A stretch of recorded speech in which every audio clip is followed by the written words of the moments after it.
Inspection జరిగేటప్పుడు నువ్వే వద్దు వెళ్ళడానికి, అసలు ముఖ్యమంత్రి వెళ్ళవేంది, వెళ్ళి ఫైల్ తెచ్చుకురావడం ఏంది? అదేమంటే మా వ్యూహాలు అందులో ఏం రాసుకుంటాను నీ పొంద?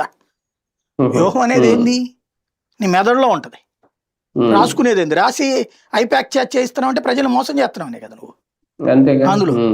ఇంకోటి మా ఏది లెక్కలన్నీ తెలుస్తాయి, లెక్కలు చెప్పాలి కదా ఎన్నికల సంఘానికైనా సరే. ఏముంది అందులో చూపెట్టడానికి? పాలిటిక్స్ అనేటటువంటిది ఇట్ ఈస్ ఓపెన్ మార్కెట్, అదేం చాటుగా జరిగే వ్యవహారం కాదు కదా. మీ ఇంట్లో ఫస్ట్ నైట్ వ్యవహారం కాదు కదా అది, దాంట్లో చూపెట్టకూడదు అనడానికి. పెళ్ళి అనేది బహిరంగం, ఫస్ట్ నైట్ రహస్యం. అట్లాగే రైడ్ అనేటటువంటిది ఓపెన్, చాటుగా జరిగేటటువంటిది ఏదన్నా నేను మర్డర్ చేయడానికి ప్రయత్నించారు ఎవరన్నా పట్టుకున్నామంటే ఒక అర్థం ఉంది.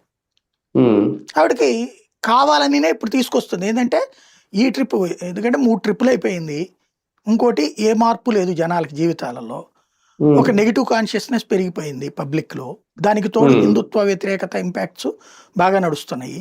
ఈ బంగ్లాదేశ్ వాళ్ళు వీళ్ళని సర్కారణంగా అవతలికి పోవడం ఇంకో నష్టమైంది.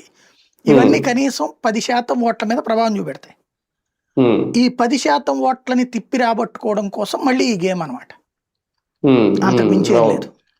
కానీ ఒకటి సార్, ఓకే విక్టిమ్ కార్డు ఈమె క్రియేట్ చేసుకుంది ఇందులో అని అనుకుంటే, ఒకవేళ నిజంగా ఏం చేస్తున్న ఆరోపణ ఈ బొగ్గు కుంభకోణానికి సంబంధించి ఉన్న సొమ్ములన్నీ